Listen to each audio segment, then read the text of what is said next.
Order. Welcome to this meeting of the Culture, Media and Sport Select Committee. Today we're questioning the Secretary of State for Culture, Media and Sport and the Permanent Secretary on the work of the department. So I'm really pleased to welcome the Right Honourable Lucy Frazer, KCMP, Secretary of State for Culture, Media and Sport, and Susannah Storey, the Permanent Secretary at the Department of Culture, Media and Sport. Thank you both so much for joining us today. We've got a lot to cover. So I'm going to kick off, Secretary of State, with a very simple question to you. You've been in your role now since February of last year, I think. In that time, what would you regard as what's your end-of-term report on yourself? What would you say were your biggest achievements so far, and what have been your biggest frustrations? Well, it's a pleasure to be here. Thank you very much for the opportunity to set out the work of the department. I set out early on in my, after my appointment, the three key areas that I wanted to work on. So I wanted to ensure that we maximise the potential of all the amazing industries that fall within my brief. That's their financial and economic potential. I wanted to ensure that we had maximised the potential of the opportunities for young people, and that I said I would stand up for press freedom. And I've had the opportunity to do something on all those heads over the course of the last year, particularly in relation to maximising the potential of the industries. I'm very proud of the fact that continuing the work of Conservative governments over the course of the last 10 years with the support that we've given to the creative industries. So year on year, every year since 2012, we've given tax reliefs to the creative industries. That's one of the many reasons they are world leading. And I'm very proud to have played a role in ensuring that in both budgets where I've been Secretary of State, the creative industries have got further tax reliefs. And whether that was the ones that we achieved, the extension of the theatre and tax credits, not very long after I was appointed last February, or the £1 billion worth of tax reliefs that we got for the creative industries in the recent budget, on a whole range of things, making those theatre, orchestra, museum and gallery tax reliefs permanent, or the studio reliefs, extra studio reliefs that we got, or the independent film, or the visual effects relief. All those are making sure that our creative industries are world leading. On opportunities, I was very proud in September to announce further funds for young people. We're maximising, building on the National Youth Guarantee to ensure that young people have opportunities for experiences outside of school time.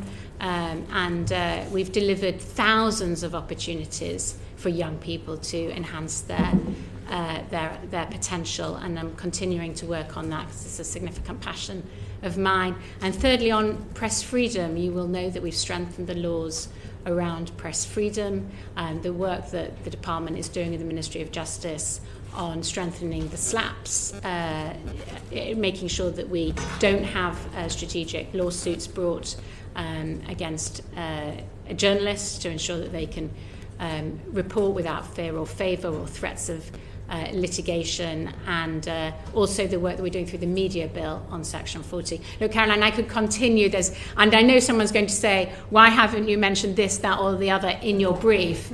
And everything that I'm doing is so important. All the subsectors of the creative industries, including gaming and music, which I haven't mentioned, the grassroots stuff that I know are very, think is very important. I could spend the whole session talking about it, so please, for those who I've not mentioned, the other key sectors, tourism, that I could mention, but if I just leave you with that brief synopsis. I think we'll skip some of those up, I won't worry about it too much. So you didn't answer the second part of my question. What's been the biggest frustration for you over the last 16 months? Well, I probably didn't answer it because I feel very lucky to be in this job, and I think we have massive opportunities, and I think it's always important to recognise the positives. And we are worldly.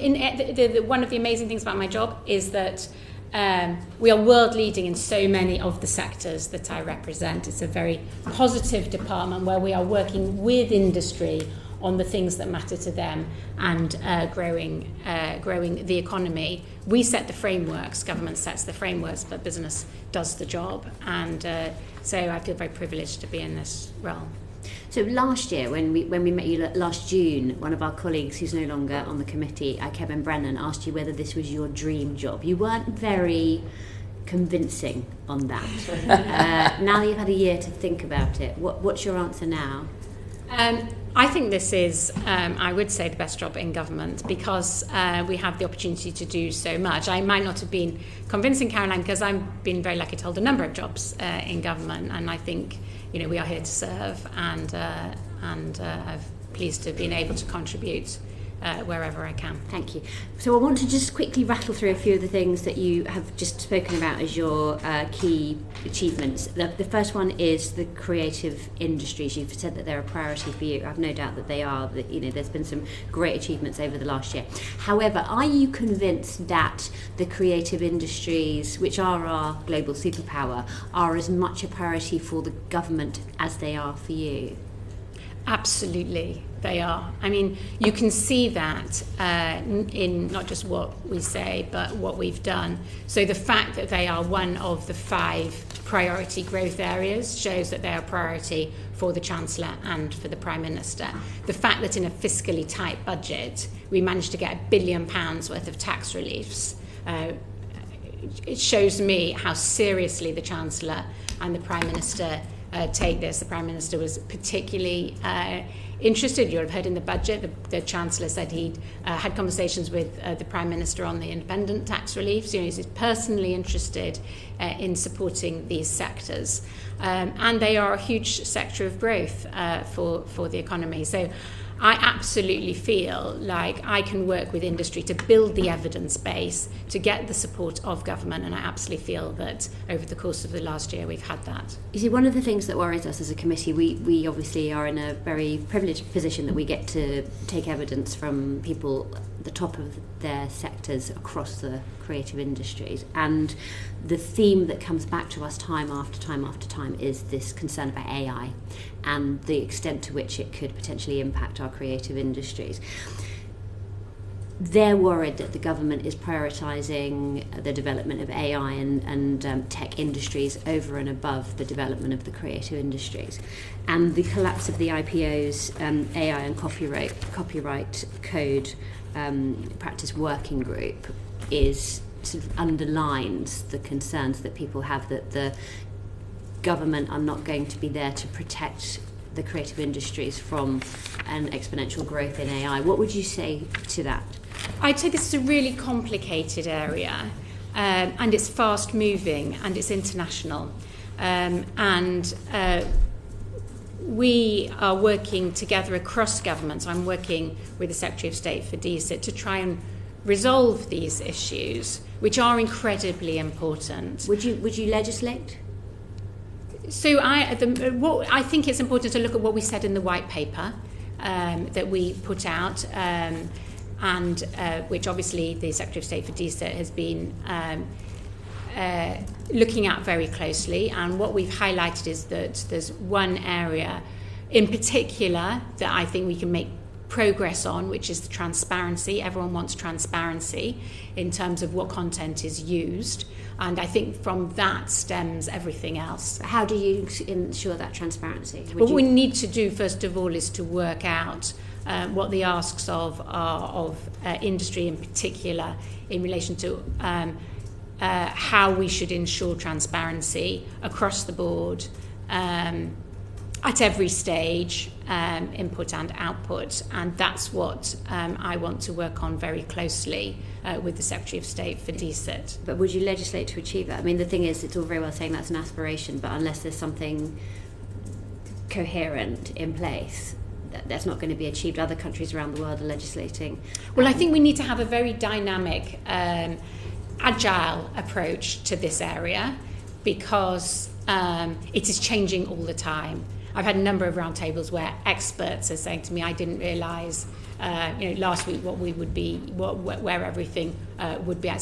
So in any legislation that we would ever bring forward, we would need to ensure that was very agile and fast moving. And I do think we need to work internationally on this as well. Yeah, but can you guarantee us as a committee that the government isn't going to prioritise the growth of the AI industry and the tech industry over the growth of our So what I can tell you is that I think this area is fundamental for one of our growth sectors.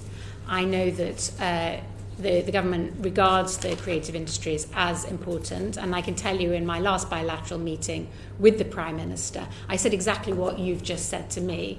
I said AI is really important, the tech companies are really important, but we mustn't lose sight of the important R&D as well as the primary force of the creative industries in that world-class excellence of creative production. They're also an R&D tool for so many other products, and he agreed. So I think that it's well understood about the importance of both sectors. Okay, good.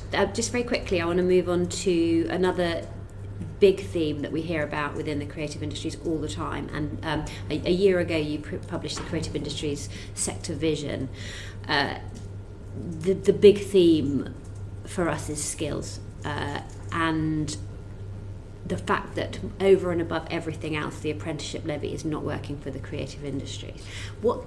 How can you help achieve an apprenticeship system that does work for the creative industries? And have you done anything to try and move that forward? Yes, and I do agree that that's fundamentally important. I think that we do need to ensure that we have a skilled workforce, and apprenticeships are part of that ecosystem. They're not the only part. We also need to inspire young kids at primary school, in secondary school. We need to ensure that our boot camps and our learnings for people changing careers are important as well. So I'm looking at all that.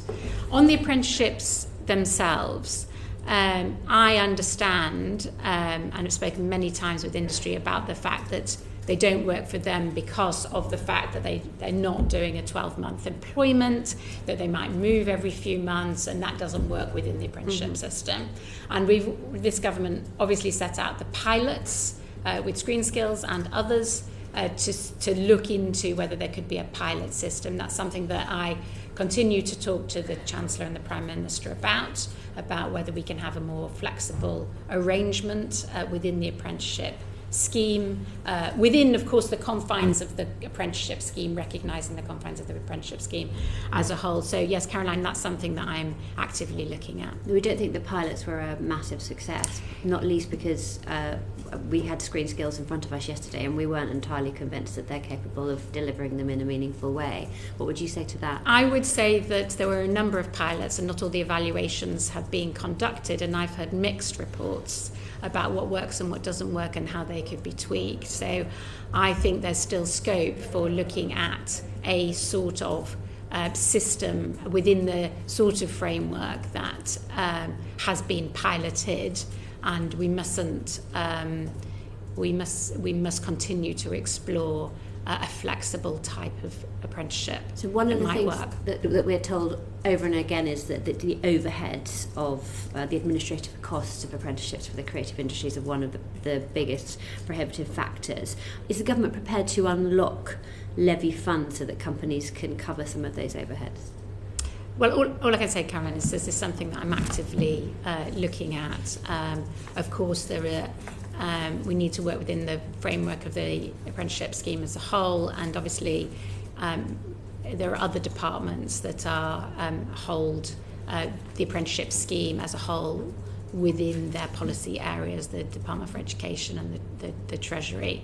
But I would like to see some further work at least looked at in this area. Yeah, I mean, I think what we're looking for as a committee is something a bit stronger than looking at, because this is fundamental. It's the biggest. AI and skills are the two biggest themes that come up. So this is something that I talk about a lot when I go and when I have conversations with industry, and I am continuing to work on this. within government and with external stakeholders. And it is important. I don't think it's the only way that I think there are other things, as I said, that we should be looking at in terms of skills. Yeah. So I'm very proud that this government, for example, has set up specialist schools. I've been to, as I'm sure you have, the London Screen Academy, which is doing phenomenal inspiring young people. We've obviously set up the Brit School and opening the Brit School North. That's another important. I know that I've taken Neil Hatton and others to the Department for Education to make sure T-levels work as well. And we had a huge number of people signed up in the creative industries to boot camps as well. So I'm not in any way saying that apprenticeships aren't important. I'm continuing to work on looking at whether we can have more flexibility within the apprenticeship scheme and get a proposal that works. But we're not just looking at apprenticeships. You know that for every child that goes through the Brit School, there's a shortfall of £2,000. I know which that. is made up by fundraising. Yes. So I know that, and I've talked to also the London LSA tell me there's a £1 million shortfall, but they get that from industry. I mean, I do think that one of the amazing things about the LSA is the partnership that it has with industry. There's no point just setting up a specialist school without that industry backing.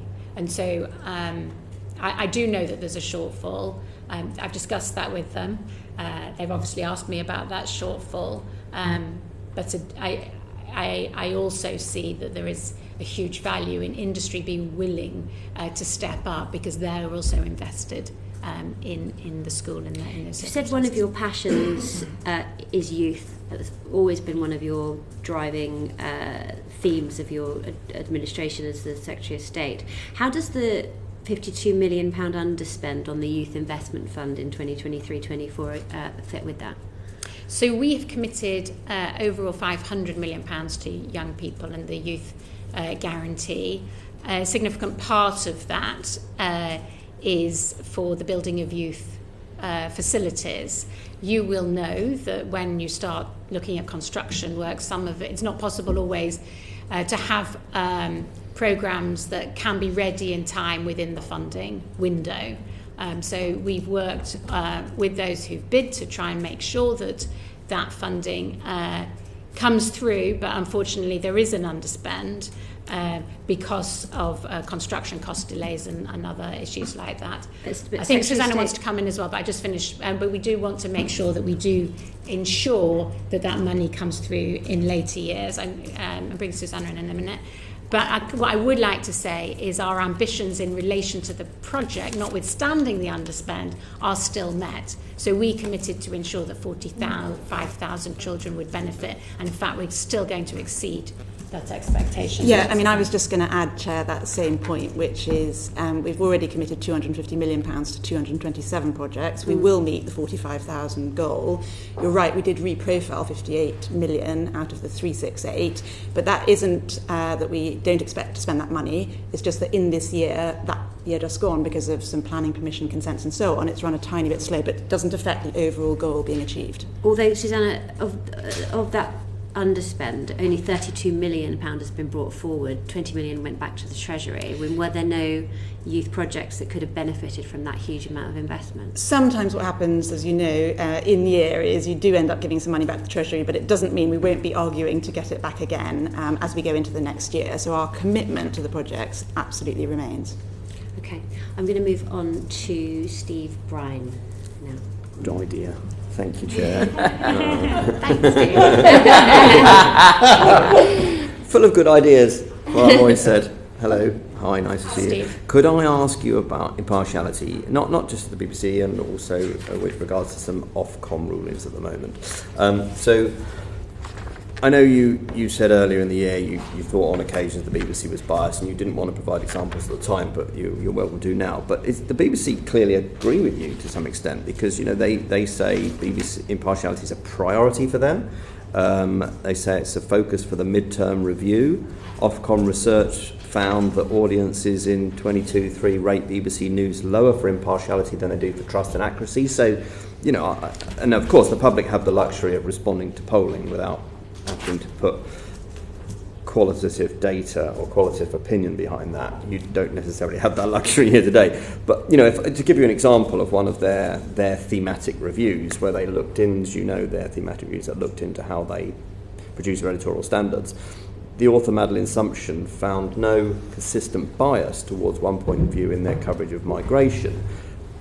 But it says it does identify, quotes, risks to impartiality that point in multiple directions. It said stories were often, quotes, told through a narrow political lens, focused on commentary from a small number of high-profile people, and without exploring issues in greater depth or detail.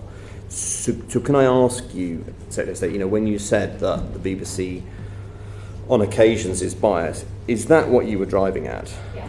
So what I said I don't think is controversial at all. The BBC needs to be impartial, and I think that it isn't always impartial, and that is something, as you say, Steve, the Directorate General and the BBC accept. And this is one of their priorities, and they say that more work needs to be done. And you're right. What I didn't want to do was just pick out, you know, small examples of impartiality because that's not the issue. The issue is that the BBC needs to address impartiality as a whole within its organisation. And I don't think picking out individual examples necessarily underscores the importance of this as a broader issue. So in the report but having said that, if we were to look at examples, I think the thematic reviews that the BBC has done itself show the fact that it isn't impartial and it has more work to do. So in the migration report that you mentioned that's recently come out, the reporter appointed by the BBC also said that journalists lack understanding of basic economics, which leads to high risk of impartiality. There was another thematic review in relation to tax, whereby it was stated that gaps and assumptions put impartiality at risk, and the BBC didn't always explain trade-offs. For example, what it meant if you did spend more money, that there would be trade-offs of having spent that money. So I do think that the BBC has more work to do on impartiality, and I think the BBC absolutely accepts that. Yeah, then to continue then on that theme, on the taxation, spending and borrowing and debt thematic that they did, the authors didn't find evidence of willful bias, but they said some perspectives were neglected, such as the interests of people on low incomes, and therefore, quotes, fail the test of broad impartiality. So again, we're back to the narrow lens, really. And so I guess take the thematic reviews, then take the BBC's mid-term review. And I wonder, do you, as a whole, do you think that they've made progress on impartiality? Because the Director General would say so. And when we have the new chair in front of the committee at some near future point, I'm sure that he will say that as well. Would you concur? So what we did in the mid-term review is change the frameworks as to how the BBC operates. So there's more checks and balances and ability for the board, and in particular a committee within the board that's tasked with the editorial standards committee, that's tasked with looking at impartiality. We strengthened their ability to look at impartiality, which I am confident will mean that there's more ability within the board to look at and follow up on and get research on within the BBC the issues in relation to impartiality. So I'm confident that the changes that we made in the mid-term review will assist the BBC in tackling this very difficult issue. I should say, the BBC accepted all our recommendations that we made in their mid-term review. This is something that they do want to tackle, and I was quite interested to see that actually there were a few findings over recent months that have been upheld in relation to impartiality, and I think that shows that the system is working. Okay, and then, because the BBC is not the only broadcaster, and they sort of dominate the landscape, don't they? But I mean, the interview where you were asked for these specific examples, which you resisted for the reasons you've rightly said. Sky News, is Sky News impartial as a broadcaster? So the Sky News has a different level. All broadcasters who are regulated by Ofcom have to be impartial. I think there's a special burden on the BBC in relation to impartiality because it's funded by the taxpayer. And therefore, it can't just put out what it thinks. It has a duty to the licence fee payers to present neutral news. But they all have a responsibility to the public. They all have a responsibility to the public, which is regulated by Ofcom, and Ofcom, as you know, if complaints are made, or will look into issues of impartiality. It's not for me as the Secretary of State to sit here and say, well, that particular programme was impartial or not. It's the job of Ofcom to do that, and it's for me to make sure that those organisations fulfil their duties. We'll come on to that just imminently. I wonder, do you feel that it's a matter of impartiality, or is it a matter of tone? Because there have been some eyebrows raised about, let's say, the interview with the Chancellor this morning on the Today programme, which, when people who are not listening to Times Radio Breakfast are listening to the Today programme. I wonder if you have any comments on tone as opposed to impartiality in its more nuts and bolts. Well, I don't want to comment on something I didn't hear, and I didn't hear that interview this morning. And what I want to do as Secretary of State, and what I think I've done as Secretary of State in the midterm review, is to make sure that the frameworks are in place to ensure that the BBC itself takes its responsibility seriously. What I've done is strengthen the internal mechanisms within the BBC so that those people who are responsible for it can get the resource within the BBC to look at these issues, to reflect on them, and to internally hold the BBC to account where it doesn't meet the bar that it has itself set. I don't think it's helpful for me to comment on particular instances or the way that they report. You say you didn't hear it, which kind of proves my point. Just on their nod to Ofcom, in March this year, Ofcom concluded that 5 programmes on GB News featuring politicians acting as news presenters, imagine, broke broadcasting due impartiality rules. And then this week, I'm sure you're aware that the People's Forum, the Prime Minister, GB News, 12th of February 24, 8 p.m, they said, this is their big report here I've got in front of me, we found that an appropriately wide range of significant viewpoints was not presented and given due weight in said programme, nor was due impartiality preserved. The programme is therefore in breach of Rules 511 and 512 of their own code. Given the circumstances of this case, Ofcom considers this breach is serious, and given the licensee's compliance history, repeated, will therefore consider this breach for the imposition of a statutory sanction. I wonder, do you concur with this? Have you had a chance to have a look or be briefed on this Ofcom decision published just this week?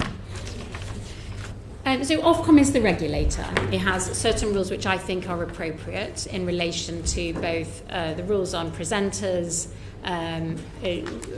doing programmes which are current affairs programmes versus presenting news, and there's been a number of breaches in relation to sitting politicians, breaking news, and GB News has been found in breach in relation to that.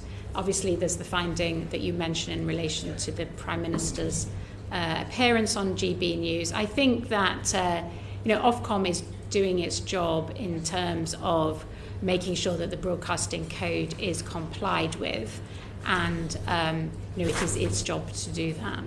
Then have they handled it well then? Because Andrew Neil told the Lords Committee, not quite our equivalent, but a committee down in the Lords that looks at these matters, said he was surprised how tolerant Ofcom have been of GB News. I mean, we all have to declare our interests.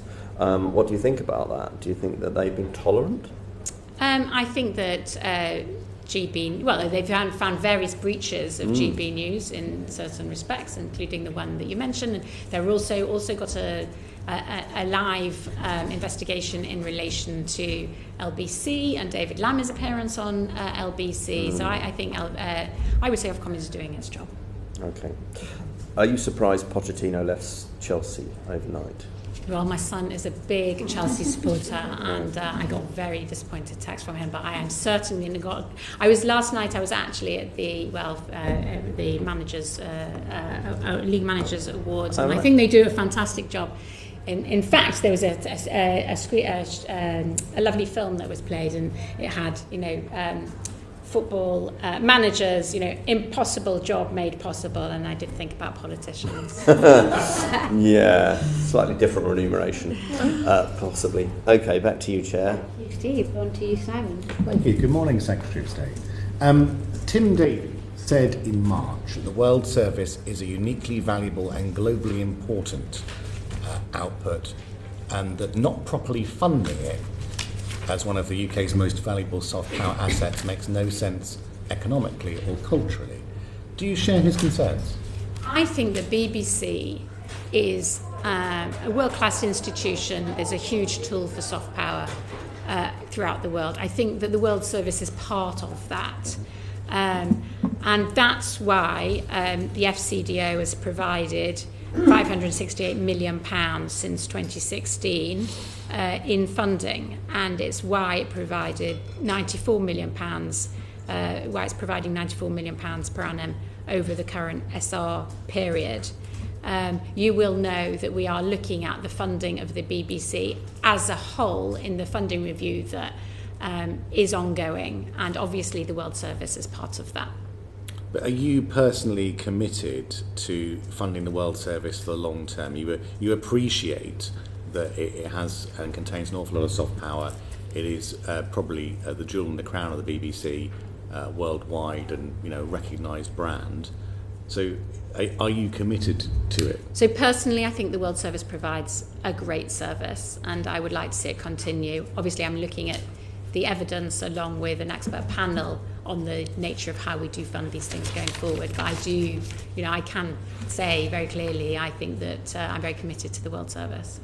So Tim Davey also said that we're heading for a big decision on the World Service and how we fund it. Clearly that's part of your discussions ongoing by the BBC. Should it be in the same discussions as those about the licence fee? Because we're talking about something quite different. So I think it should be part of those discussions, so we need to consider the BBC funding as a whole. We will separately be addressing the issue of the world. So we're not, when we look at it, we don't just discuss everything together. We recognise that there are certain aspects that we need to look at separately, and the funding for the World Service and the importance of that we will look at separately. But it falls within the umbrella of the BBC funding as a whole. My impression is that what seems to happen every couple of years is the BBC raises concerns about funding for the World Service, and the government turn around and write a cheque. Now that's not sustainable long term, is it? It needs a sustainable long term financial footing to keep this soft power in place. That is what I want to ensure by the funding review as a whole. One of the reasons I'm looking at the funding for the BBC is to support the BBC to have a long-term future. At the moment, the licence fee payers are declining in number. So 400,000 people did not renew their licence fee last year. If we do absolutely nothing, the BBC is just going to get smaller and smaller and smaller and have less resources. And you're right that we'll just keep coming to government to ask for funding to top it up. And what I want to do is to make sure that we look at all these things in the round, not just the FCDO, the money that comes through FCDO at the moment for the World Service, but to make sure that the BBC can plan long term for how does it grow and survive and sustain in what is a very much changed media landscape. For the long term then, have you had any discussions about taking back overall responsibility for the funding of the World Service? So that we will discuss, and we haven't come to this particular aspect in our discussions with the expert panel yet, but we will be discussing the long-term funding arrangement for the World Service. Okay. I want to move on to the BBC's decision to put adverts on podcasts that are accessed via third-party platforms. Is that a move that you support? So the BBC has certain responsibilities in relation to what it puts out. It has responsibilities in the Charter to avoid unnecessary adverse impacts. in the midterm review, the BBC should be providing a distinctive service to commercial entities, and we strengthened that in the midterm review. One of the areas we've talked about already, we strengthened was impartiality, but the other area we strengthened was in terms of competition in the midterm review, and we set out further requirements on the BBC to consult with commercial entities when it did start to look at encroaching on things that would affect them. Do you think it's done that? Do you think they've had that discussion? No, that hasn't started yet. So the BBC has not yet set out in clear terms what it proposes to do in this space. If it does that, then it will need to consult. I have regular meetings with the BBC, and this is one of the things I'll be discussing my next meeting with the Director General. Because broadcasters wrote to you last week, and they said this move would set a dangerous precedent that might usher in advertising across more BBC services, and that must be a worry, surely. So as I said, this is something that I've obviously seen that letter. I think this is an important area to look at, and I will be discussing it with the BBC in my next regular meeting. Yeah, because overall, we look at the commercial sector, failing and falling advertising revenue is affecting commercial broadcasters. I think we heard yesterday some changes at ITV, aside from their news and current affairs, but overall changes to their structure, production facilities, and also local media in particular. We've spoken previously about the decline of local newspapers. Is there a role for the department in managing this decline, and also scrutinising the BBC even more closely about when it decides to move into those sectors more? So we saw cuts to BBC local radio in the last 12 months, which, by the way, when you look at the latest radio results, have been somewhat a disaster for the corporation. We have seen a lot of news go on the BBC websites, whether it's Cambridgeshire, whether it's Devon, whether it's Suffolk, wherever. But that's going to harm local newspapers even more in a very, very fragile ecosystem. Yes, and these are things that the Ofcom should look at in terms of the BBC's obligations under its charter, and we did bring in Ofcom's regulation of online news, which is important, and the funding review will also look at broader, in a way, we'll look at these broader issues and where the BBC is, what it's producing, and where it's operating a distinctive service. Do you think if the BBC had a certainty for the future in terms of funding for the World Service, but also certainty in terms of how it gets its funding in the future, whether it's licence fee or another process, i.e. if the government sped up its review, they would be less interested in perhaps moving into other people's purview, so commercial broadcasters and everything else? Isn't the lack of certainty about the funding formula for the BBC part of the problem here, which is actually impacting on commercial broadcasters? Well, I think the BBC is doing its own work as well, looking at what it's producing. It does obviously have studios at the moment, which is a commercial arm of the BBC. So it is itself looking at these things. I mean, everyone else thinks the government is the answer to everything, but the BBC needs to look at these things internally as absolutely, well. But they can't mark their own homework. So I think what I'm saying is that is there a case to say that the discussions we've had, your predecessors previously talking about this is the last licence fee renewal in a tweet that was highly stupid. Do you think that actually the delay that has been put in place by this government has meant the BBC has been forced to diversify, forced to think about and encroaching on other broadcasters? I don't accept that there's been a delay. I think we're working towards the next charter period, which is in 2027, and what we want to do is to ensure that by that date we have a clear evidence-based analysis of the media market landscape, how the BBC sits within that, and how it should be funded going forward. Quite contrary to there being a delay, I would say we are working at pace in good time to ensure we're ready for that licence fee review. But the BBC obviously needs to do its own work at the same time in order to, of course, feed into our review, but also to consider its day-to-day operations. Talking about BBC local radio for a second then, you may not be as boring as I am and looked at audience figures for BBC local radio, which have fallen off a cliff. I think in one case, one radio station lost half of its audience in the latest audience research figures, which is disastrous. How concerned are you by the changes that have gone on in BBC Local Radio and the impact on audiences, given that they are a unique service? No one else provides BBC Local Radio style programming.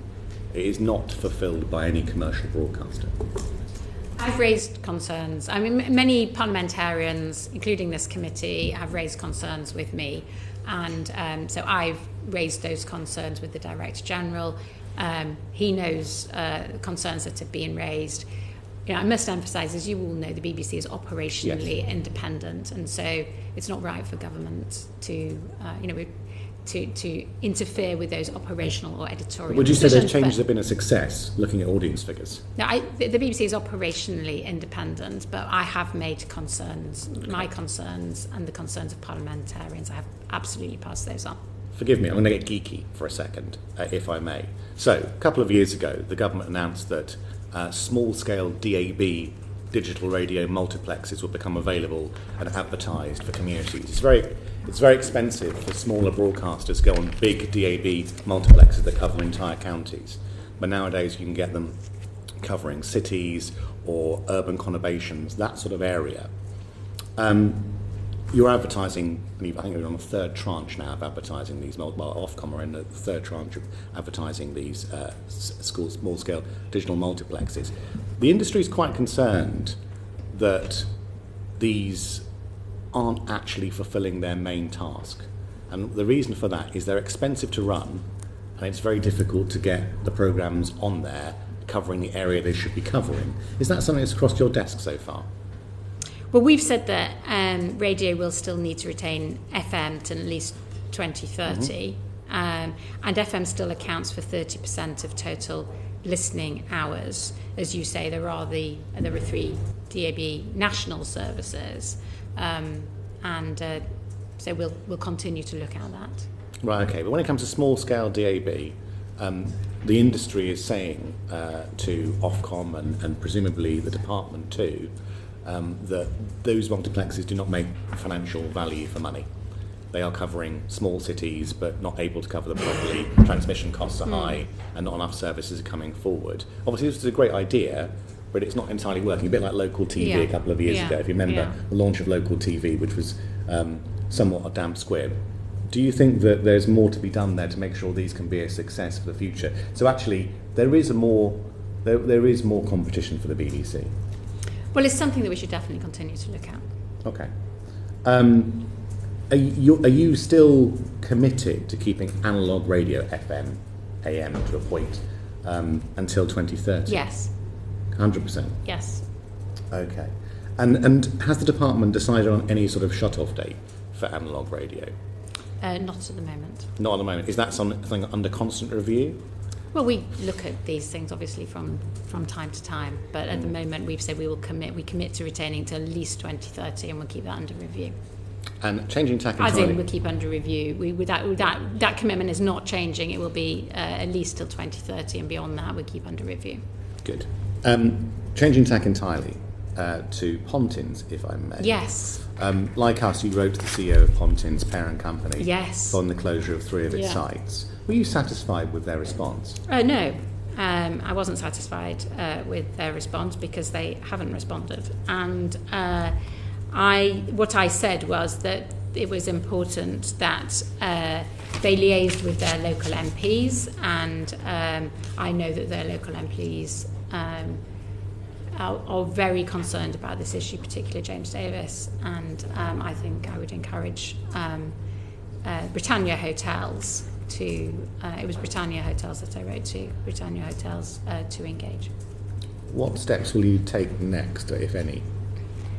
Well, I think this is a matter, I raised the issue because I was disappointed, and I am happy to reassert my disappointment in this committee, and I would encourage them to take these matters up with the local MPs. So you might have seen the reports. Now you're a very busy person, but you might have seen the BBC's reports about serious health and safety concerns at these Pontins sites. What is the government doing to ensure the remaining sites are safe for visitors as we head into the tourist season? Well, obviously there are authorities, health and safety authorities and others who regulate this space, and they should be looking at these issues carefully. Yeah, I realise it's not your department's job, but is someone in your department keeping an eye on what these organisations are doing to make sure that health and safety is paramount?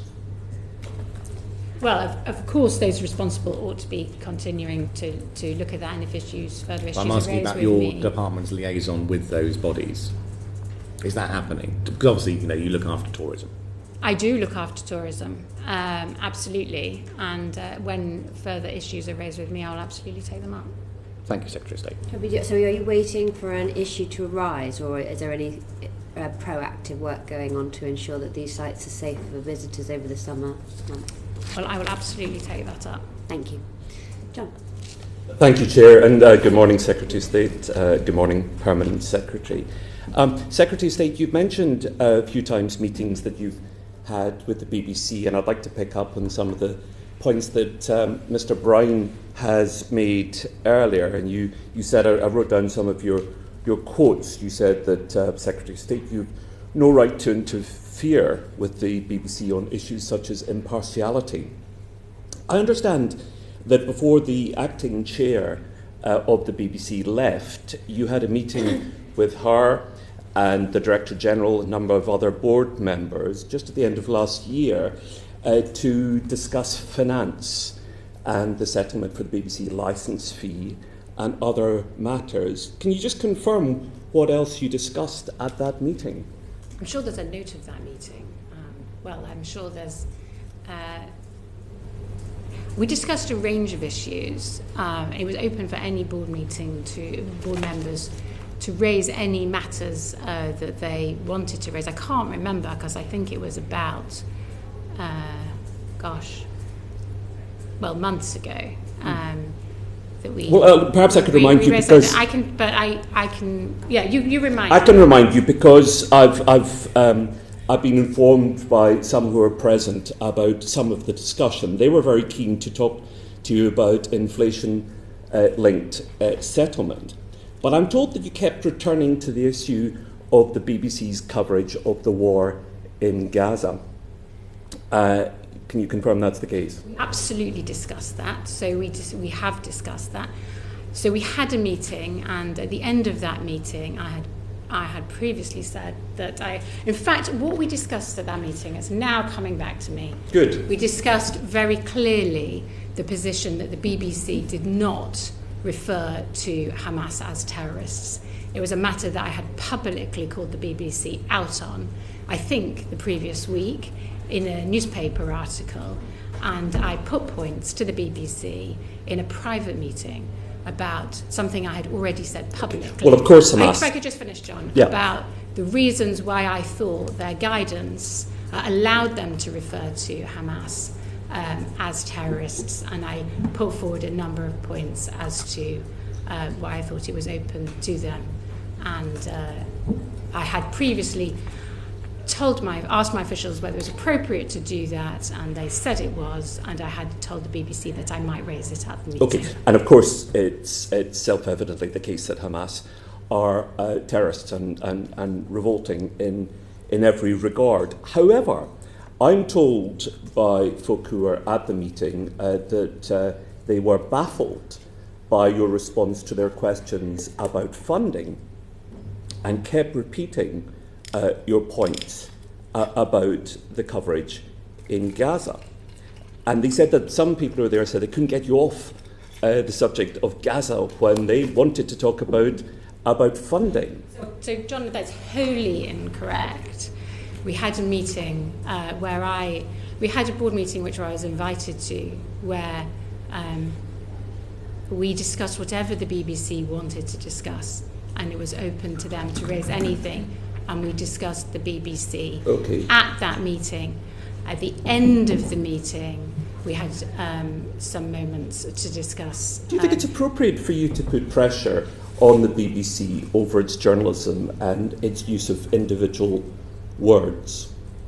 I think the BBC made an error in not which I've been very public about, in its refusing to recognise the use of the term terrorists and I put forward my points. And Susannah was also Okay, well, we're agreed that Hamas are terrorists, but I'm a bit perplexed because, having agreed that, aren't you, when we're talking about Gaza, aren't you more shocked as a champion, I imagine, of independent journalism, that Israel has locked journalists out of Gaza in order to hide what it's doing in Gaza?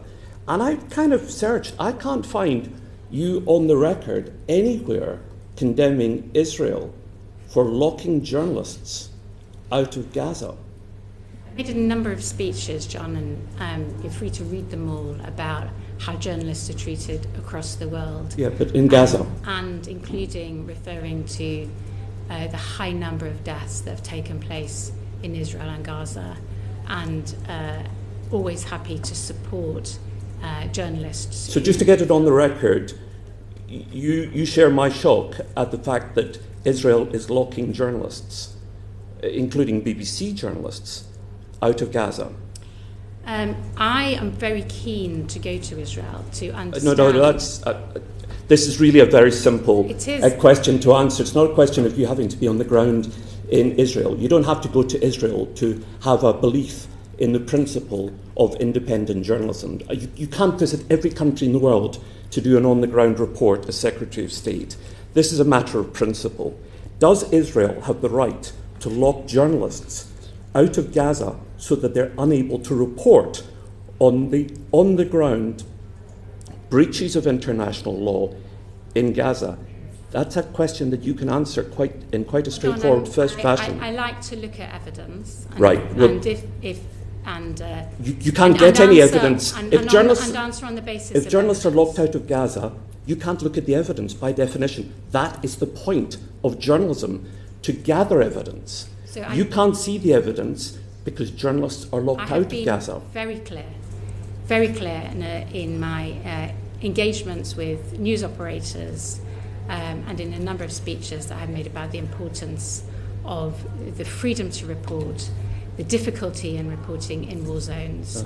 And I'm very keen, John, to ensure that wherever people are in the world, that they have the freedom to report, and I will always stand up. You're constructing a variety of Secretary of State. You're for conducting those who are unable to do that. Yes, you're constructing a variety of sentences to avoid saying something. Because I would like to, if you're putting something to me, yes, it's my job to assess the evidence. That is not a matter on which I have assessed the evidence, but I would be very interested to do so. So for example, you would have to go to Ukraine, would you, and the occupied areas of Ukraine, before you could express a view on Putin and whether it's right or wrong for him to lock journalists. So you cannot express a view on any war zone unless you in person visit that war zone. You're going to be very busy over the next few years. I absolutely haven't said that, and you are misconstruing what I said. I said I'm particularly interested in what's happening in Israel and Gaza in relation to journalists. We all are. And that is why a number of months ago I asked the Foreign Office if I could go to Israel in order to go. And I also asked to go to Ukraine as well. Unfortunately, neither of those trips have transpired. But I asked again. I'd just like to finish. I asked again last week because I am very interested in the high number of deaths in the region and in relation to journalists. Yes, so I asked my department again, in fact, last week, if it was possible for me to go, because I'm very interested in ensuring that journalists have the freedom to report. Yes, well, they don't. And they don't. And the committee will note that you've been given more than 5 minutes to express a view on whether Israel should lock journalists out of Gaza, and you're choosing not to answer that question. If that is the case, it is wrong, but I would like to look at the evidence. I think Susannah... wait a second. If you'll allow me to pursue this, Permanent Secretary. If that is the case, are you saying that all these months into this war, and you don't know definitively whether journalists are locked out? It's not a question of if it's the case. You only have to talk to the BBC at one of your meetings with them, and the BBC Middle East editor will confirm with you that it is the case the BBC are locked out. So it's not a question of if. Let me move on. I just wanted to say, for the record, I was at the same meeting with the Secretary of State with the BBC, and I recollect we covered a range of topics, including their digital investment, a whole load of things that they're doing now. Okay.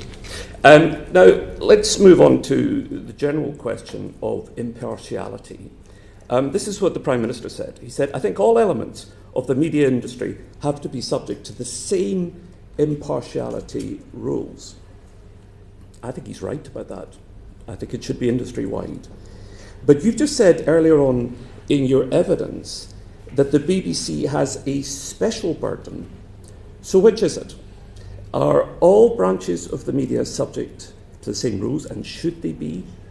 Or are some branches of the media subject to special burdens that other branches of the broadcast media don't have? All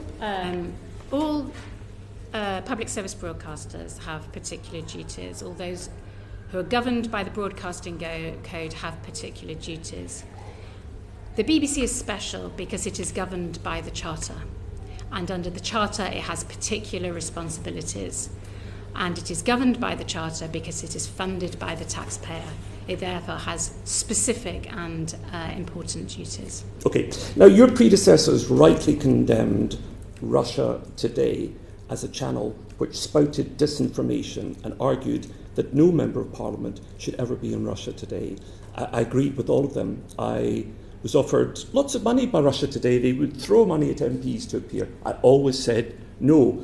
It was a mouthpiece for Putin. It sprouted propaganda, and no self-respecting MP should ever have appeared on it.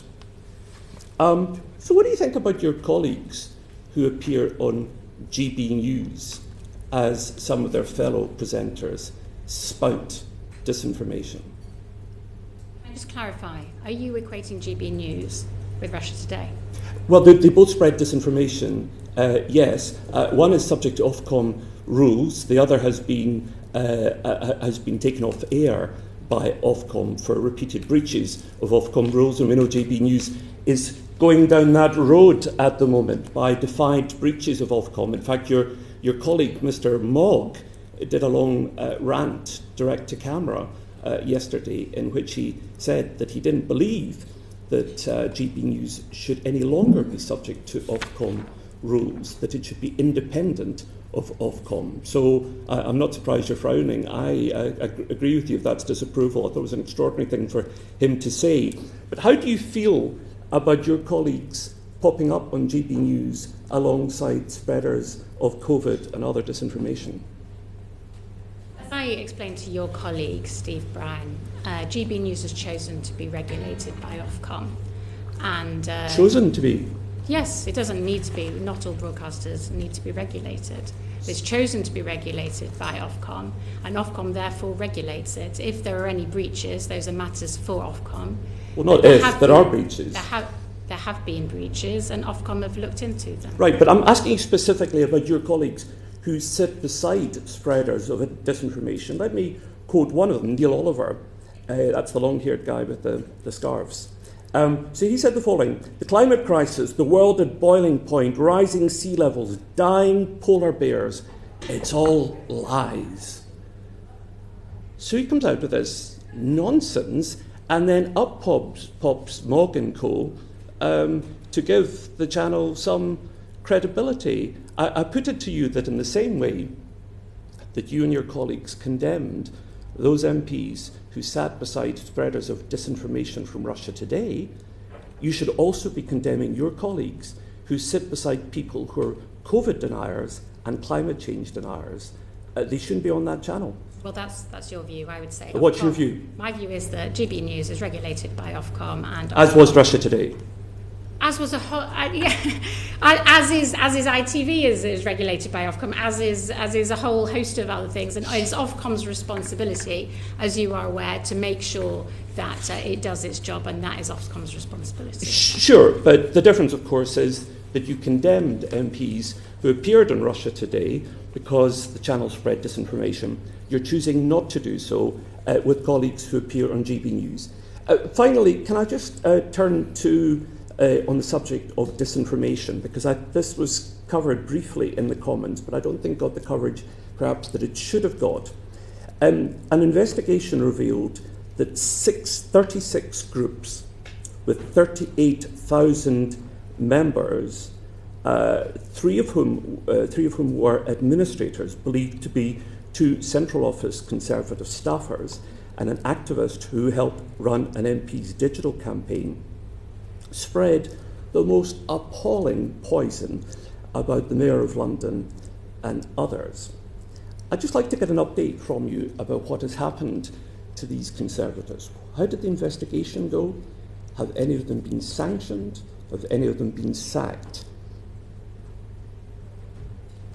I think you're talking about an internal party matter, and if you want to put questions to the chair of the party, I think it's appropriate. No, it's not. It's not an internal party matter. It's obviously immensely important to all of us if people are spreading racial hatred about the Mayor of London and others, operating out of a party headquarters and not being sanctioned. That is not a matter just for the party chair. That's a matter for all of us as parliamentarians. John, I'm not sure in which capacity you think this is an issue that I should be addressing at the meeting. If you want to clarify that, I'm very happy to answer. I do. I want to ask you as Secretary of State, who must be concerned with the issue of disinformation, and like all of us as parliamentarians, concerned with the abuse of politicians and racial hatred. I don't think you have to compartmentalise to answer the question. Thank you for your clarification. Disinformation is a matter for the Secretary of State for Science and Technology. Well, we also handled in this committee, one of the groups shared an image displaying the notorious white supremacist slogan, "We must secure the existence of our people and a future for white children," and other alleged conspiracies by Jewish people to attain world domination. And it was Conservative Party activists and staff who were the people who were monitoring those groups. I've invited you to condemn it, and I note that you haven't. I'll return to the chair. John, thank you. Alex?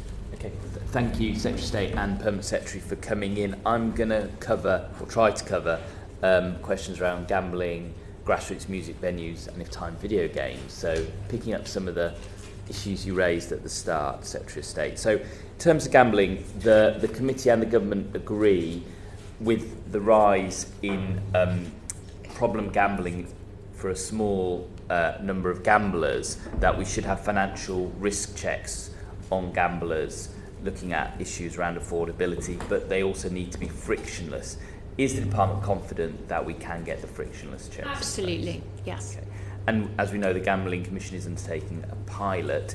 If their pilot shows that there are difficulties or it's not possible, is the government still committed to introducing the checks? No, we've said that we will make sure that they are frictionless, and if they're not frictionless, we won't bring them in. That's slightly contradictory. So, well, we believe that they will be frictionless. We're confident that they will be. We're operating a pilot system to ensure that they are frictionless, and we've committed to not bringing them in if they aren't.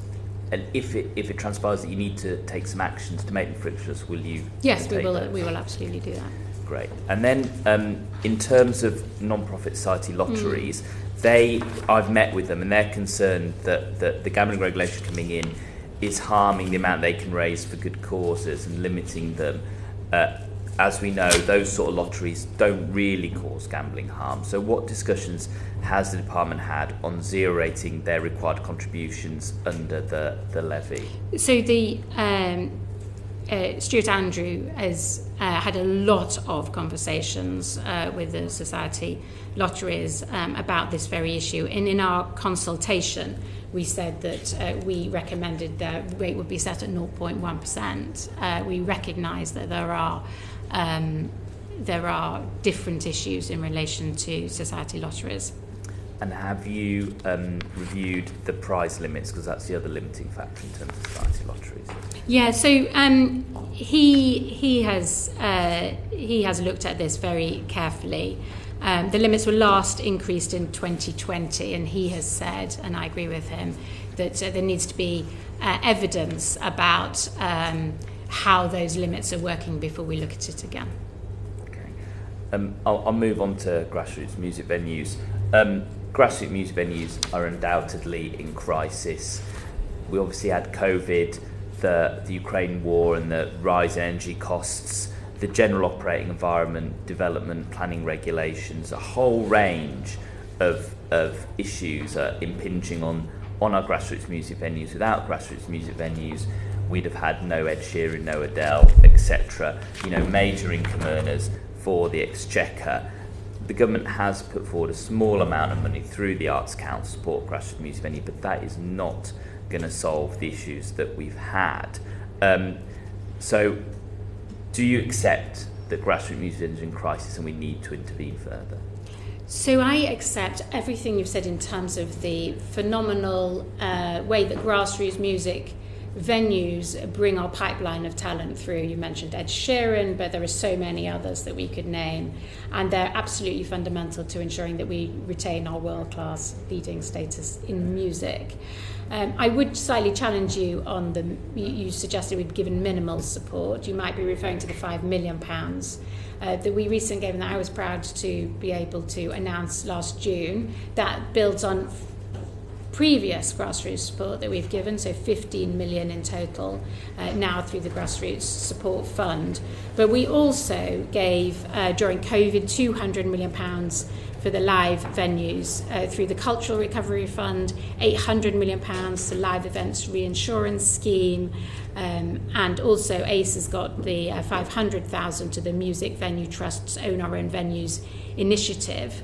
We also extended in the last autumn statement the 75% relief on business rates up to a cash limit of 110,000, which those venues will benefit from. So we have given support. So one can always give more. I'm always looking at how we can continue to support them, and I'm very interested in the industry's own support for the grassroots. For the grassroots venues that it is itself discussing. I think when you have a very successful industry, it should support its pipeline of talent. Absolutely, and I'll come to that in a minute. Do you accept the premise that grassroots music venues are in crisis, though, notwithstanding the fact that you are supporting them? If they weren't in crisis, you wouldn't be supporting them. I accept that they need support, and that's why we have given them support repeatedly over the last few years. Okay, and I assume you've read our committee's report on grassroots venues.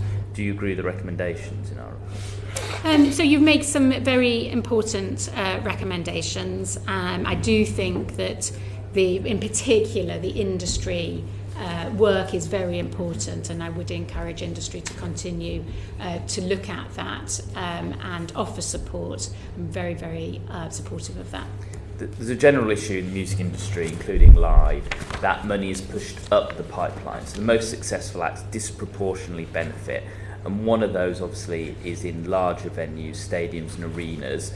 One of our recommendations, was to have a levy on arena and stadiums. Do you agree that a levy should be introduced? Well, I'm always in favour of industry coming up with their own solutions. If that's what the industry thinks works, then I would be supportive of that. But I'm supportive of industry coming up with a solution to support the grassroots. So you're not going to push the industry to introduce a levy?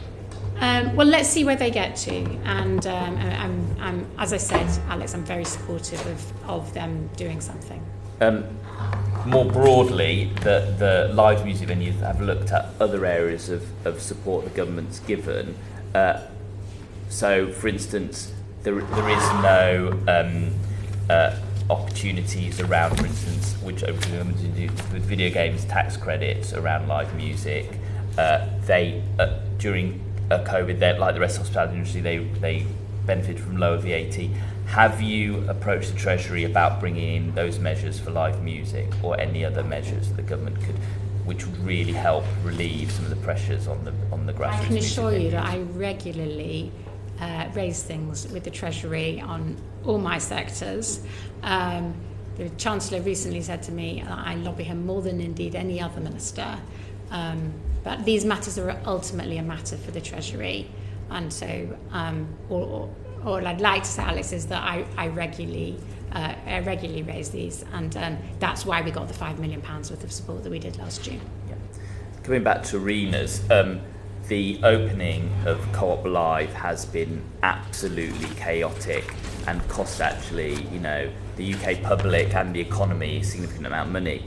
The former general manager had to resign because of it, described grassroots music venues as poorly run, which is some chutzpah, really, considering the way that he managed his own venues opening. Have you discussed with Co-op Live the reasons behind why it was delayed, why it's been chaotic, to ensure that we don't have these sort of issues in future? Yeah, so I'm really pleased that it opened last week. I know it's been a major issue, and there were a lot of construction delays. It's a private enterprise, and I am pleased that it's now open. To move on to video games, I'm chair of the Video Games Group in Parliament, which I'm sure you know, and we shouldn't underestimate in creative industries how important video games is. 7.8 billion GVA, 76,000 jobs, although we have seen a fall in jobs recently, unfortunately. The work around the video games expenditure credit tax relief has been welcome, but the industry is still very, very predominantly heavily based in London and the South East, and it is very difficult as a Northern MP for Northern indies to get going, and the industry has looked with some jealousy at the film industry, at the way the tax credit's been implemented for smaller productions, smaller independents. Is there any view that we should have a similar tiering within video games which will allow a blossoming of the independent sector, some of that innovation, some of those studios being able to open around the country, distributing jobs and the finances of video games more broadly?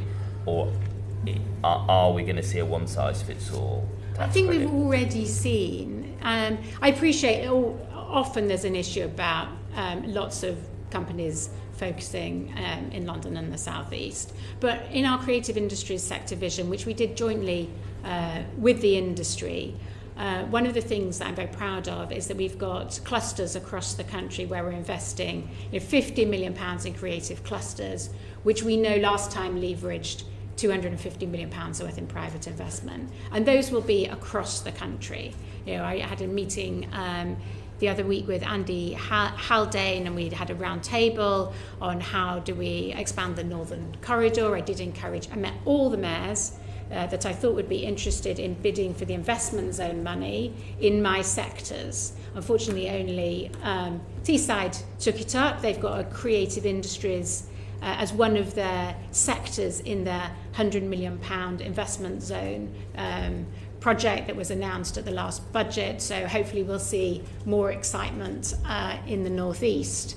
But I am constantly looking at ways as to how we can support all the creative industries across the regions, and that we've got we've got gaming in Dundee. We do have some clusters across the country. We do have clusters. I'm not just going to have clusters, but it's just big studios still in London and the South East is still disproportionate. And we do need to move around the country. So coming on to that, but just to pick up on that, we've also had a very exciting announcement of a potential film studio. I appreciate you talking about gaming, for a film studio in Sunderland. So it's happening, and we're on the. I'll just ask one more because I know time is tight now. I went to Sheffield Hallam University last week to open their new PlayStation 5 development studio, and one of the issues they raised was that it was difficult for their students graduating, trying to move into the industry as entrepreneurs, to access the UK Games Fund, and we are generally have a skills shortage, and there aren't enough opportunities for people to get skilled up. How do you expect us to be able to scale up and meet the demands and the ambitions of the sector so we can carry on growing the jobs and growing the sector? Well, I'm pleased you mentioned the Games Fund, because that is important. I think what we need to do, and it's not unique to games, we need to ensure that we, and Dame Caroline was talking about earlier, skills more broadly. We need to ensure that we inspire young children that creative that creativity is important from primary school, and that's why I'm working with the DFE on the wraparound care and what creativity we can get into primary schools in those extra hours. It's why we need to educate parents on the importance of these sectors, that it is a really good job that people can go into. It's why we need to support and why we need companies to bid for participation in boot camps, which absolutely they are now doing. It's why we need to make sure we get the apprenticeship levy right for these sectors. So I think it's we need to do everything from the first day of school to the last day at work, where we continue to encourage and inspire people to go into these jobs. And there's the Creative Careers Programme as well, where we are helping people, and I've been to a number of gaming companies who've accessed the Creative Careers Programme, it's not called the Creative Careers Programme. We've got particular funding to allow people to scale up and access money to know how they can go from a one-person business to a six-person business to 150.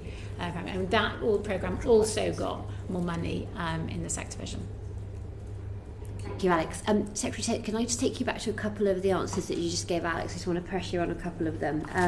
So, talking about the report we did on grassroots music venues, one of our recommendations was a levy on some of the big arenas and stadiums that goes back into the grassroots music venues that are, as you know, effectively the R&D of the live music industry.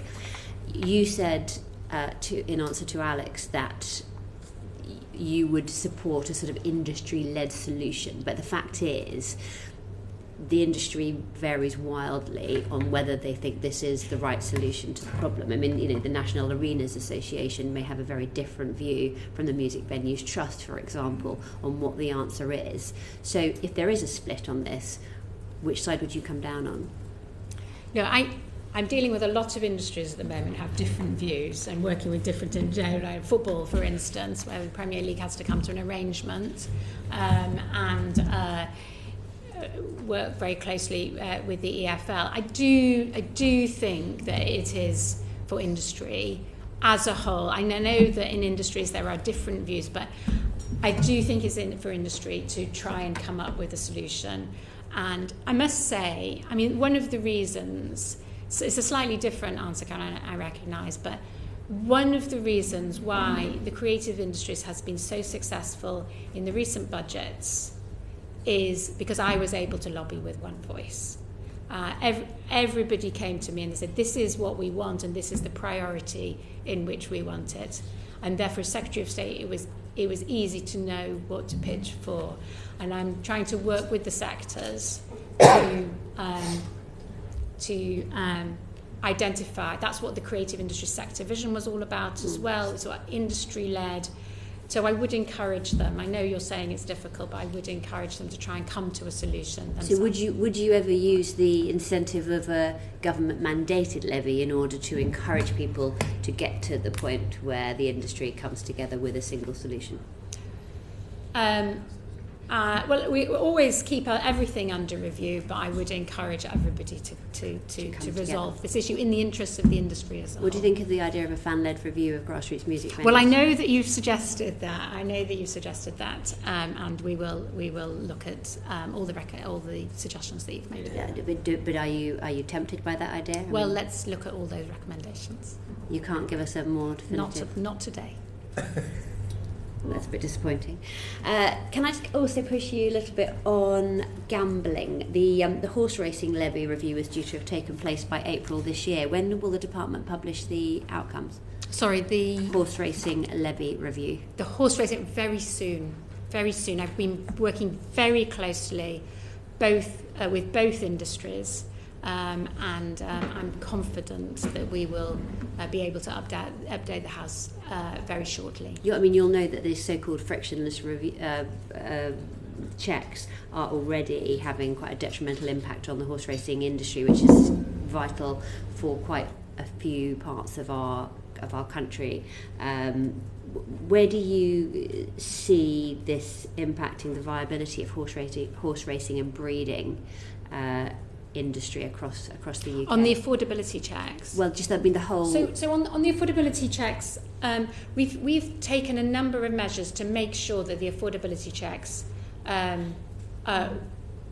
do what they're meant to do, so to protect those people who might suffer harm, but at the same time do not impede on people's ability to place bets or their desire to place bets when they're just going about doing something that they enjoy.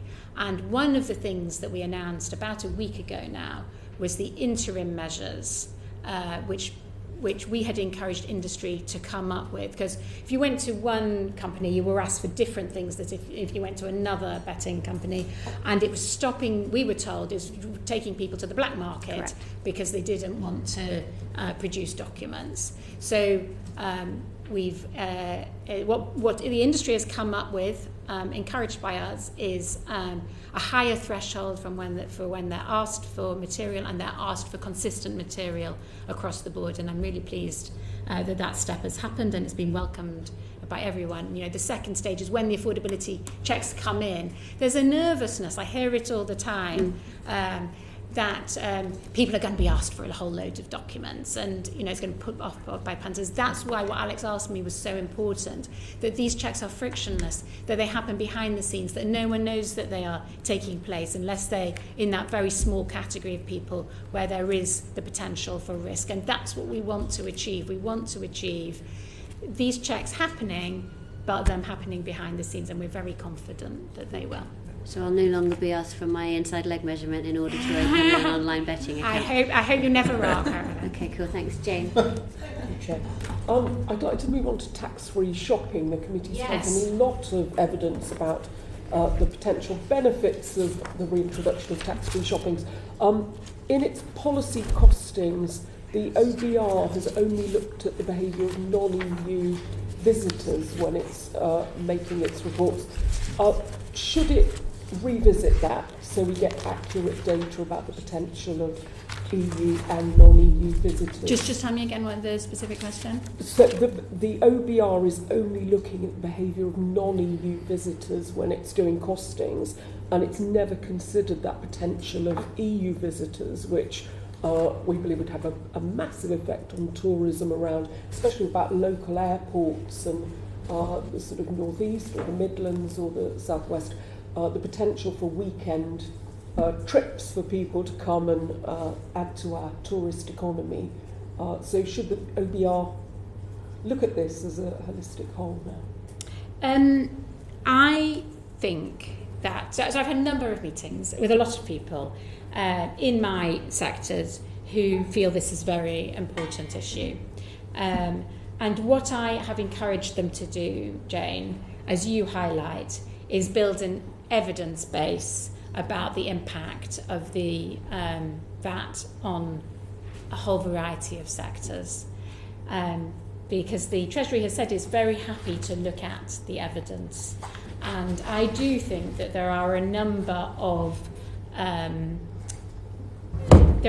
impacts, some that are difficult to measure, some that are immeasurable, some that are easier to measure, which have an impact on different parts of the economy. So yes, Jane, I do think that the evidence base should be as broad as possible, but I should also emphasise that I am not the Chancellor, and ultimately this decision sits with the Chancellor. Yes, the department also confirmed Visit Britain will publish research about attitudes to tax-free shopping, but we don't know when. Can you tell us that this morning? My understanding is that they're quality assuring that report, and after that, that's when they will publish it. So. And will you push for this sort of European EU visitors, non-EU? Will you push for that work to happen? Well, I'm constantly raising with my sectors and across the board for thorough evidence, whatever evidence that they think is appropriate to put before the Treasury, and then obviously it's up for the Treasury to decide what evidence they take into account. But I have repeatedly encouraged sectors to put forward evidence, because at the end of the day, this is for the Chancellor an evidence-based decision on the money. Because I know our committee has pushed members that we are losing so much tourism to Paris, and now Eurostar looks as so quick. So I think our committee does consider this quite an urgent kind of matter. I'm going to do a sort of mop-up, a smorgasbord of questions this morning. Museums, we've had thefts from Ely Museum and from the British Museum. What is government doing to support security measures at museums so we're really protecting these important cultural? Well, we've worked very closely with the British Museum in relation to the thefts. There's been a review. My department has been involved in that. Susannah has been personally involved in it to make sure that we also learn lessons for the future that we share with other organisations. And obviously Ely is in my constituency, I need to disclose, and I know that the police are investigating that theft. Thank you. And my traditional Elgin Marbles question, it is an issue that really divides opinion. Many people think it's a very slippery slope to start returning artefacts. What are your views? My views are there are only certain circumstances in which you can send you can transfer objects. We don't have the British Museum trustees are responsible for the objects. They were legally acquired, and we have no intention of changing the law in relation to those issues. Would you support a loan to Greece? Well, I think it's very important that the Greek government recognises that those objects are owned and have been legitimately acquired. Objects are loaned from time to time, but that is fundamental that our ownership is recognised. Thank you. And I'm going to go sideways again. In December, I think Arts Council had a meeting with the department about the reputational risk relating to the Israel-Gaza conflict, and we've seen Arts Council guidance about political statements perhaps affecting funding for people, and then a reversal, and it all turned into a sort of massive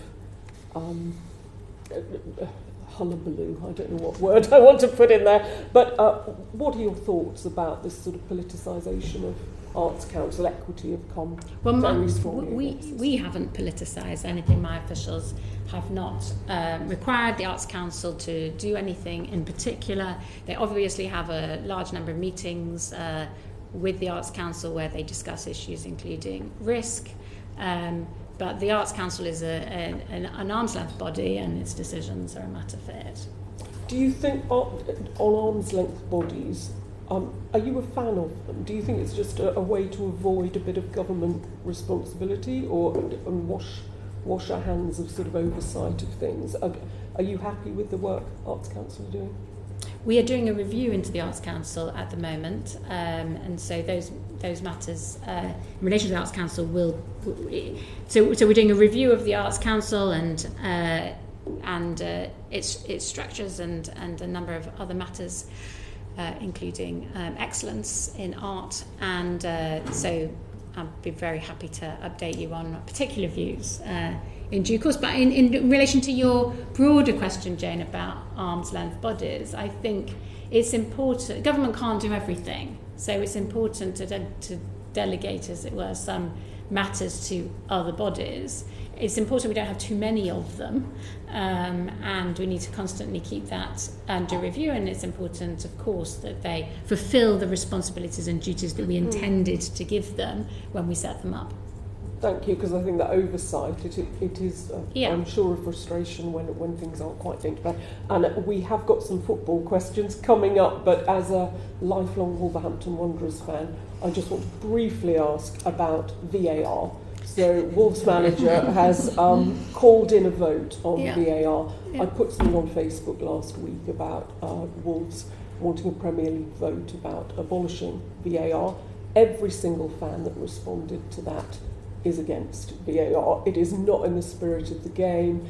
It is holding up. Wolves obviously have suffered more than any other team this at the hands of VAR decisions. And its manager said when no one in the stadium questions the validity of a goal, then someone in a remote location is having that goal disallowed.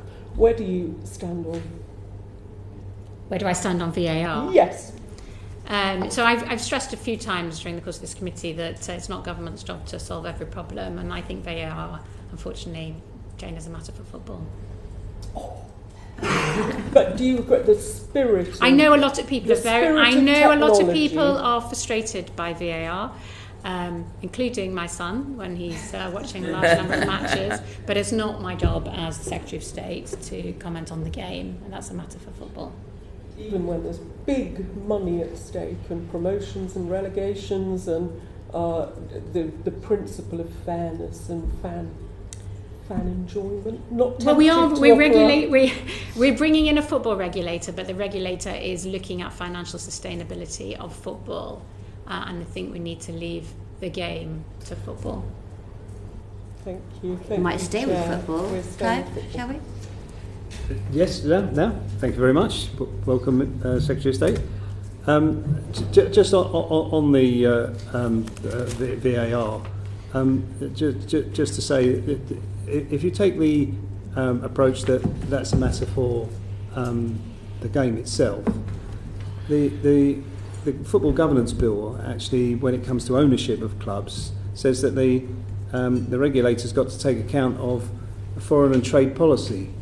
Does that represent an interference in the game by the government? So the point of that is to ensure that the regulator is not on their own determining the foreign policy of the government. It's the responsibility of government to set our UK foreign policy, and that's why it's important that that clause is included. So do you accept that the Saudi Public Investment Fund is a sovereign fund?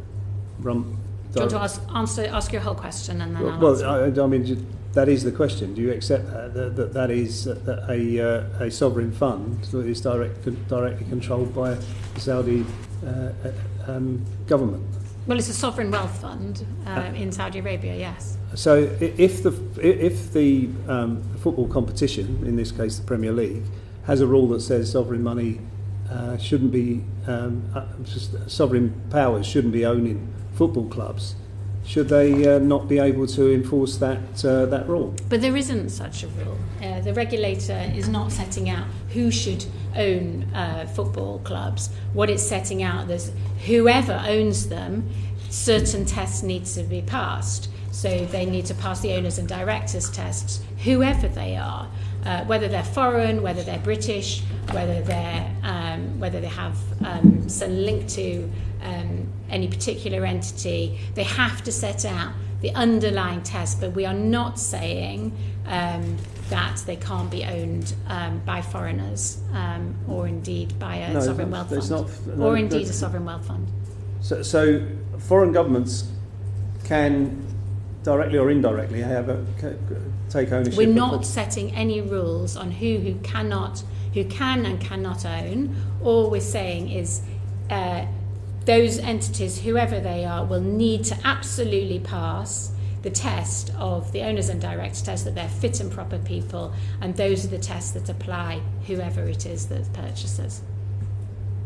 So we'll continue to see Foreign Office officials, for instance, interfering in the process of making a decision about whether it's suitable for a club to be taken over, as we saw with Newcastle. I don't think you'll see Foreign Office officials interfering. What we've said is that the regulator has to have regard to the foreign policy, because that is a matter for the UK government.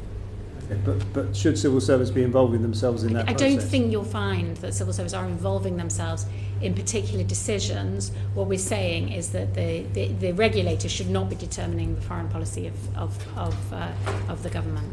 So if I were to ask you a question about replays, I'm sure you would say that's a matter for the competition. I'm afraid I'm going to give you the same answer. Same as VAR. So spend your time on other matters that I have direct responsibility for.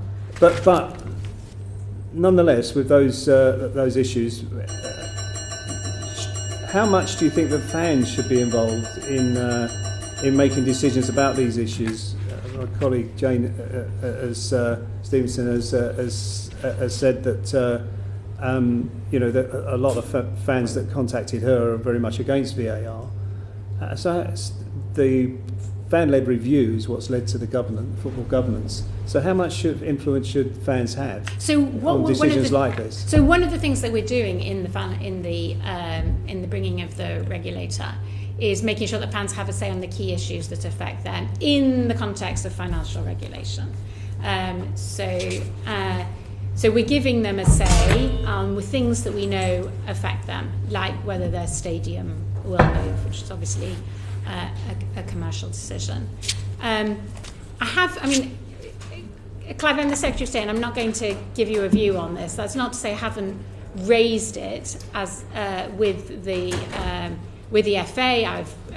We've discussed replays on a number of occasions over the last few weeks, but this is a matter for the game. It's not for me.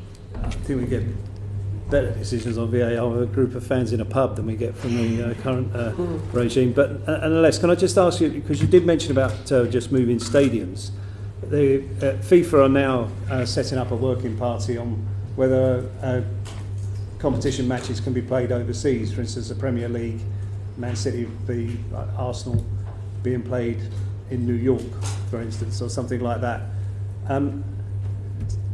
How much do you think fans should have an influence over that sort of moving of games before competitions can do that? Well, one of the things we've said very clearly is that we don't want a position where we have a super league, and the regulators will have a say in relation to that. So we won't be seeing another super league. On these particular issues, I'm sure fans would have a lot to say. It's something that I will think about a little bit more. I mean, Clause 48 is the one that deals with moving clubs around. Do you think that's tight enough to give the regulator and competitions clear oversight of whether it's suitable to move a match as I've described? Or do you think, would you be willing to tighten that up? If it's something I'd like to think about a little further. Okay, that's fair enough. Thank you. Thank you, Clive. Can I just hoover up a few more questions before we conclude, Secretary of State? I want to stick with sport. Concerned that the UK's had to step in to host the Commonwealth Games. What's your thoughts on this? Are you concerned about the long-term future of the Games and whether the UK is going to have to keep stepping in every 4 years? I think it's really unfortunate that we're in a position where Australia pulled out. I've met with the Commonwealth Games organisers to see a few months ago to see where they were at and encourage them to try and find a solution, which they were doing, and I know they're working closely. I do think one of the things they're looking at is to whether a different type of model would work. I do think it's important that the Games go ahead, and I do think that it's important that it isn't always in the UK. Yeah. And then on the Olympics, there's reportedly a shortfall in the budget for the Olympics in LA 2028 of about £9 million. Now, normally, as we head into an Olympic Games, we've already got the financial package sorted for the one after. We're 65 days away from the Paris Olympics. Yes. How close are we to having It's something that we're working on and are very keen to secure. Will it be sorted befove our athletes head off to Paris? Well, it's something that I'm working on, so I very much hope so. Can you appreciate that sort of a level of uncertainty is very unnerving for those who need to concentrate on their Absolutely, and it is important that we get funding, and that is something that my department's working on. Good. On the issue of trans women in women's sports, I know that you summoned the FCA and the ECB recently to a roundtable on this matter, but we haven't heard anything about the outcome of that. It's been quite secretive. Can you update us on that? It's not intended to be secretive at all. I pressed the organisations in the room that hadn't gone as far as some other organisations in relation to their rules on trans women taking part. I have, I would say, on at least 2, maybe 3 occasions since that meeting, raised again the issue with the FA, because I do think that they need to look at this very closely. I know that the other sporting bodies are making some progress in this space. So I am regularly raising with the FA the issue. In fact, I saw Sue Campbell at an event, I think just yesterday or the day before, and we discussed it again. So I know they're looking closely at it. I don't think that their position at the moment it is correct, and I'm raising it with them at every opportunity. But I have no further news for you at the moment. Thank you. Can I take you back to football very quickly? As you know, Everton have been pretty much the pin-up team for every example of why we need a football regulator to come in and take a grip of the game. How concerned are you that the 777 takeover hasn't been axed on Everton? Yes, well, obviously that's I'm going to come back. That's a matter for Everton, it's a matter for Everton. But how do you feel? How concerned do you feel on behalf of Everton fans? Well, I know that fans, the reason we're bringing in the football regulator is because we know that fans care very deeply about their clubs, and that's what we're trying to do in relation to ensuring that clubs are financially sustainable, and in the owners and directors tests, obviously, that they comply with various rules as well, so that we don't see the damaging effects that we have seen in the past on clubs. Thank you. Can I quickly just take you over to, completely changing the theme, take you over to culture and heritage services? Yes. How worried are you about the current state of the local government finances, and to the point that does impact upon the provision of those cultural and heritage services across local areas? Well, we've had a cultural heritage pot of money in the Levelling Up Fund, and that's been very well used. And I am, I had a meeting with Michael Gove. I'm obviously concerned, across the board about the funding for local authorities. And that's why I was very pleased when Michael Gove announced the extra £600 million, because some of our funding, obviously, for many of the services we've talked about, comes out of that local authority money. But we also have separate pots that support the arts, heritage, culture as well. Are you aware that there are any heritage assets or museums or cultural organisations that have been recipients of recent rounds of cultural recovery funding, which are now at risk of closure or having to sell off items or reduce their opening hours as a result of the financial pressures that they're facing? The department liaises very closely with all the organisations that either that we fund, and when issues are raised, obviously I know that the Arts Council in particular would work with those organisations. Are you aware of any at the moment? I'm sure, Caroline, that there are some. Are you, Susannah? Are you aware of any? I haven't got any specific names, but as the Secretary of State says, we're very close across a whole range of these areas, and obviously with local authority having different pressures, we've been liaising with ACE across museums, libraries and heritage. Is there one that's on your mind? No, it's something that keeps coming up again. We're going to be doing an inquiry as a committee into heritage assets, also Great. Museums as well. Great. We have found your work incredibly helpful across all the areas that you've covered, so thank you. Thank you. Can I, from a purely parochial position, can I ask you about the Seaside Heritage Fund that you've announced, and what you think that could potentially achieve for some of our local sort of cultural heritage? Well, I know that there's a lot of concern about these sites and on the coast, and that's why we've announced a £30 million fund. We're just looking at the Treasury is working with officials at the moment on the criteria for that fund. And when do you think that's going to be brought forward? Hopefully, we've got much time. I hope that it will be launched definitely before the summer. It's going through our gateways at the moment internally, as the Secretary of State says. Okay, thank you, John. Do you want to ask? Hello, Chair. Yes, I'd just like to come in with a little bit of detail correction for the Secretary of State, who said earlier on that GB News had chosen to be regulated. I was certain that wasn't the case at the time, but I've checked with, I've done some fact checking, I've checked with Ofcom. GB News doesn't choose to be regulated. It's not like Ipso, where you can opt in or opt out. Broadcasters are regulated by Ofcom. They don't have a choice. So GB News didn't choose. I think it was a point that the Permanent Secretary was trying to make at the time. Just thought I'd clarify that for Just our clarify viewers. Permanent Secretary, whether Please she do. was I was trying to trying come in on the point about the meeting with the BBC that you referenced, just because I But was. you, I'm sure, because I will was confirm there. that broadcasters don't choose to be regulated. They are regulated. GB News is regulated by Ofcom. Yes, didn't choose it. Said, Exactly, that's my point. Thank you. Thank you very much. Before we conclude, is there anything else, any other questions that you wish we'd asked you, or any other points you wanted to make? No, but I would just like, because John Nicholson asked me a question about a meeting that I had some time ago. So I made all these points, but I'd just like to make them clear. I had a meeting with the board that I was invited to. They raised a large number of issues in relation to the finances of the BBC.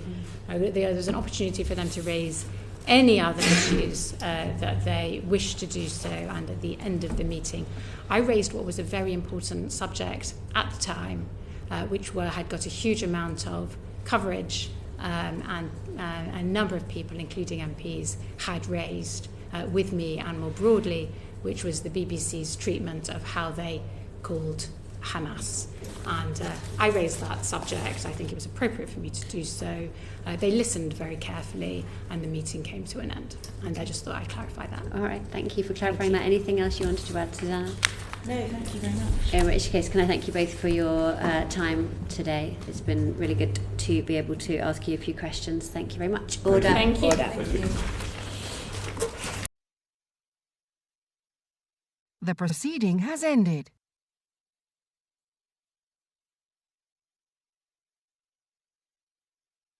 The proceeding has ended.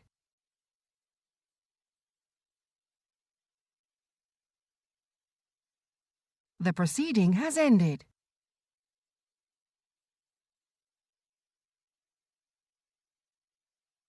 The proceeding has ended.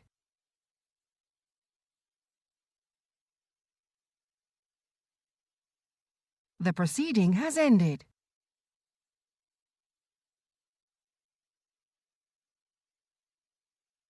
The proceeding has ended.